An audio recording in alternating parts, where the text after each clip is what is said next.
there were plenty of things Russia could do to make life very uncomfortable for the Anglo-Americans in case of some kind of attack. And just the fact that the Russians, RIA Novosti was, for example, one of the big sources for these things like Operation Bite, which was the attack on Iran planned for Good Friday, April 2007, and similar things. We also had the visit of Putin to Ahmadinejad in October 2007, which was pretty much at the height of the danger.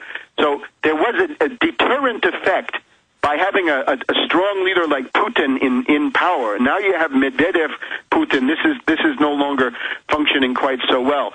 Another big thing, Petraeus, the fact that the Obama counterinsurgency around McChrystal failed, and now we've got Petraeus, Bush's general, the king of the neocons, the probable neocon candidate for president in 2012. His power has become immense in the bureaucracy.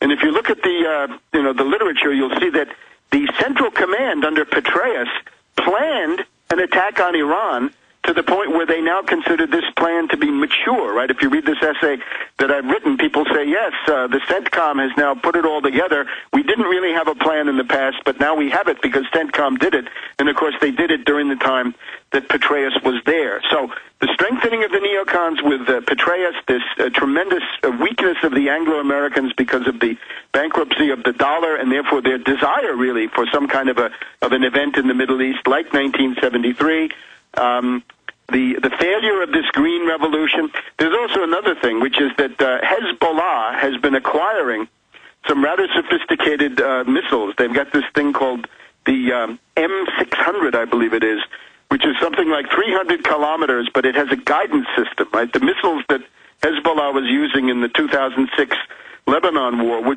they were essentially Russian World War II. Why on earth would Hezbollah start another war and elicit an Israeli attack? Well, they wouldn't.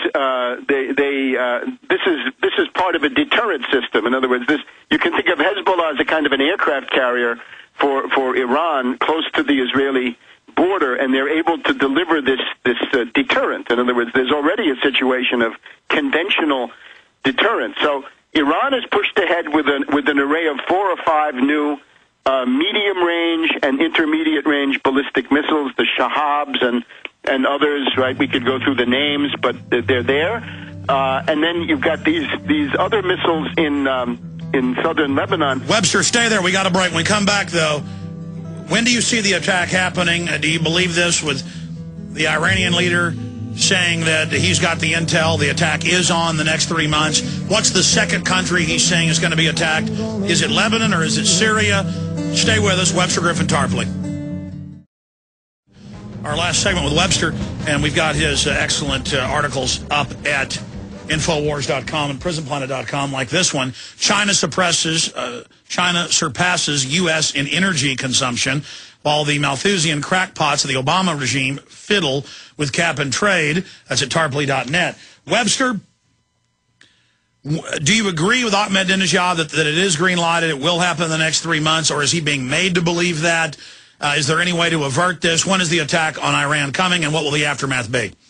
Well, I'm not sure when he said this, but depending on when he said it, he might be agreeing with me, because in this article that I put up Thursday of last week... He said it yesterday in Press TV. I speculated saying, look, I don't have any specific information, but the one thing you know about these attacks is that they tend to occur in the dark of the moon, right? The new moon, when there's no moonlight, because of the way that these stealth cruise missiles and planes, if you can see them, you can hit them. But if you can't see them, then it's very, very hard. And the timetable of the new moon for the coming 3 months, August 10th, September 8th, October 7th. This I write at the end of that piece on Iran. I found an article by Arnaud de Borchgrave, an old adversary of mine.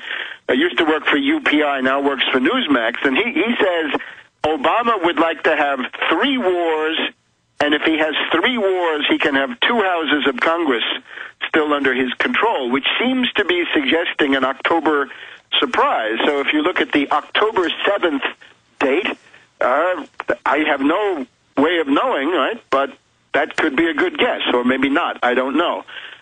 Certainly, when it happens, right? The Iranians have these missiles: the Fajr, the Shahab, the Ghadr, the Ashura, and the Sajil. These are all 2,000 kilometers. Some of them have MIRVs. They have multiple warheads. And they've got more than 12,000 anti-ship missiles as well. Yes, they do. And the part, however, on Israel, what I'm concerned about most is the ways that this could now go nuclear, because there are such ways. A guy writing in the Asia Times speculates that if you had Hezbollah firing, first of all, this spray of tens of thousands of Katyushkas that they have, the Russian World War II vintage, and putting among them these medium-range ballistic missiles, short-range ballistic missiles that Hezbollah now seems to have, maybe 100 or 200. And if the Iranians were firing their conventional missiles at the same time, they might be able to overwhelm the Israeli defense system. Now, the Israelis have an ABM system, which is layered, and it's Iron Dome at the bottom, then David Sting, then Arrow, and then the U.S.-made Patriot.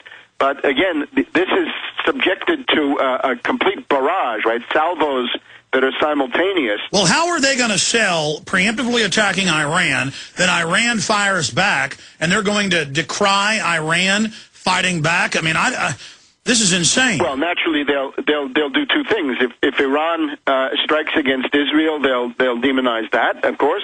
And if Iran strikes against U.S. bases, say in the United Arab Emirates or Saudi Arabia or Iraq, they can demonize that. And we know Iran does have sleeper teams everywhere. Here's the other thing.